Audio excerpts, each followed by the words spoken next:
here. Sorry. Good morning. I am going to make some bone broth today. And I've got this heating up right here. Can you see me?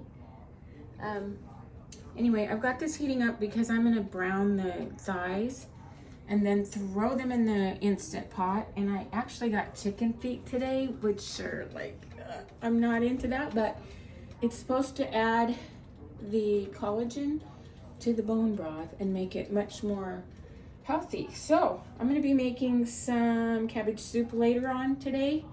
And anyway, I better get started on this before it gets too hot.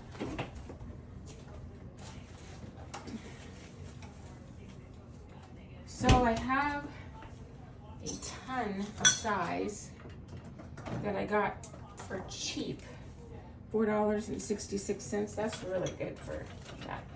So I'm going to add just a little bit of leftover olive oil that I had from some other thing that I did.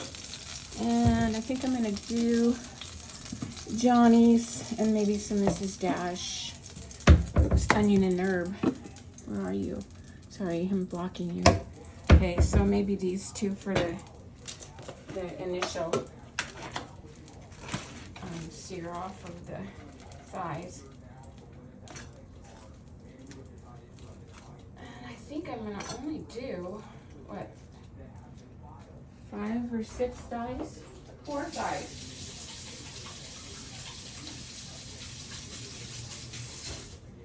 I always get chicken on me before I decide to do this, so just a little quick season, maybe not even a teaspoon.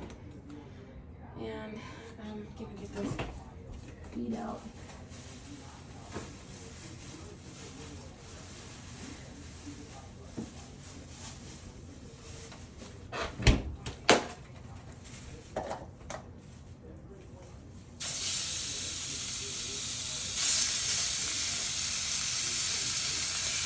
Nice and hot, so they start sizzling. And then, let's season both sides. You wanna, if you want to, you can throw in some Italian seasoning, or, because I'm gonna do the cabbage soup, I'm gonna go with some Italian seasoning, but you can also do sage, rosemary, stuff like that for Italian seasoning. And I think a little bit of Mrs. Dash, and it's like a half a teaspoon. And then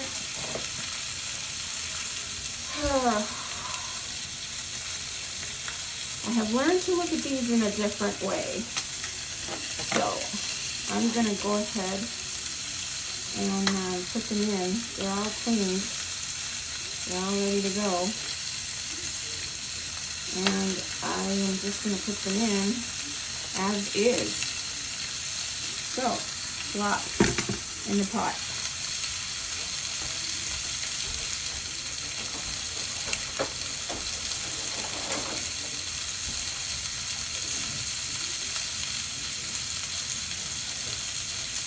This is going to be an easy one because I'm not going to add any carrots and onions, even though you can, to add extra flavor to the broth.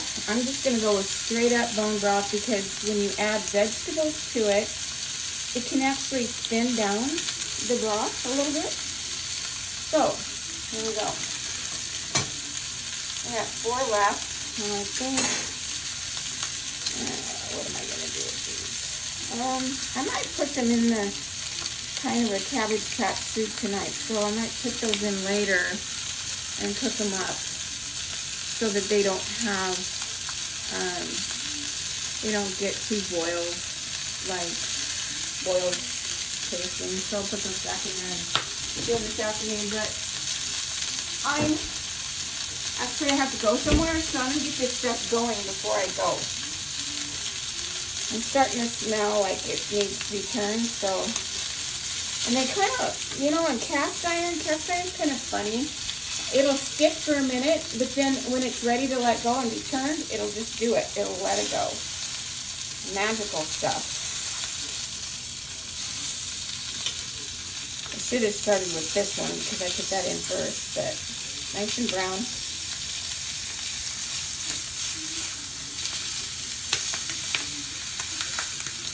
Okay, so I think I'm going to go with 6 cups of broth maybe for that. And if I need to, I can add some more better than bouillon chicken flavor. So let me get that water going.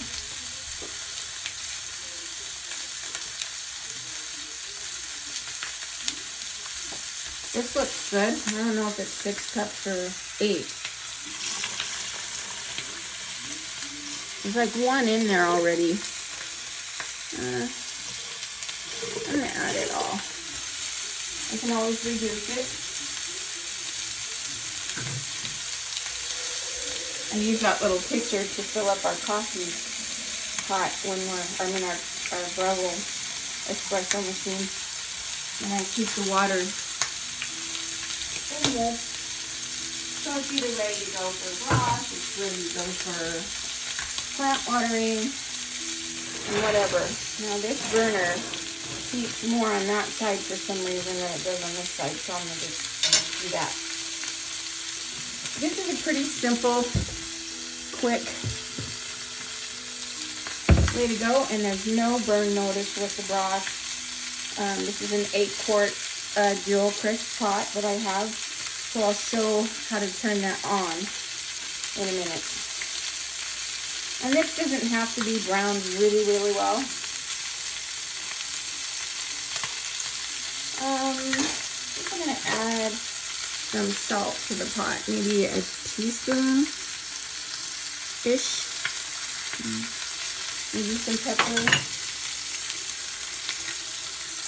Half a teaspoon. And let's see. That's it. I just want to taste this broth as is. Okay, so I'm pretty much done with this. Yep, look at that, brown. Lock it in the pot. And I have to pull the thing off. And I'm going to do something else. It's called deglazing. Just going to deglaze this pan by putting a little bit of water in there and then dumping the whole thing in, just to give the broth a little bit of extra flavor. Now I think this is not going to, well, it may be with the chicken. Anyway, I'm going to pull this off, get the water in it. Oh, sorry, carrying you around with me.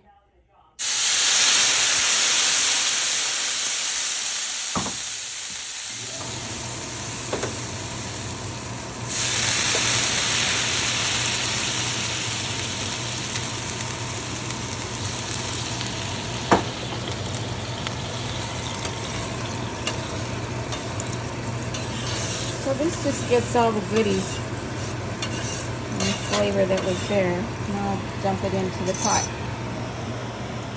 I don't know if I can get you situated right. This is not easy. Like that. Will that work? No.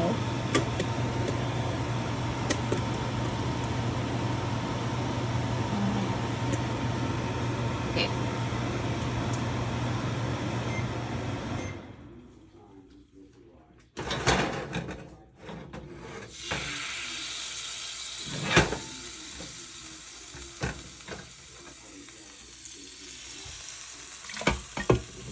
Just dump it right in there. This is awkward to do, but just for the sake of time, I'm doing it this way. Sorry, it broke, but I have others. It's just this nice, thin spatula can get under pancakes and get under eggs really, really well, and I just want to get rid of it. It's an old Echo Flint spatula, so I keep it. My husband laughs at me, but I do. I keep it. Okay, so let's go with this. This is really simple. Pressure cook. And we're gonna go for 2 hours because that's about how long bone broth takes. And these thighs will be smithereens by the time I'm done with this. So the actual meat, I'll probably just toss it. But you can do round 2 with it. You can go with vegetables and other things and make more broth, but 2 hours, that's good enough. And then press on. If you don't press on, it won't work. And that's my bad with this one because the other one, the other pots turn themselves on automatically, but since this is a duo crisp, it's a different model. And this is, anyway. Did you see that? I don't know if I showed you that. Okay, this is the lid for that, and there's a float pin on the left, the anti-block shield from foaming up on the right there. They both come apart, so you get cleaning, and so does this ring. This comes out real easy. But to put the lid on is very simple, but it's one of those things that confuses people. Set it so the ear of the lid is in front of the handle on the pot, and then just whoop, turn it. So this thing's on, ready to go.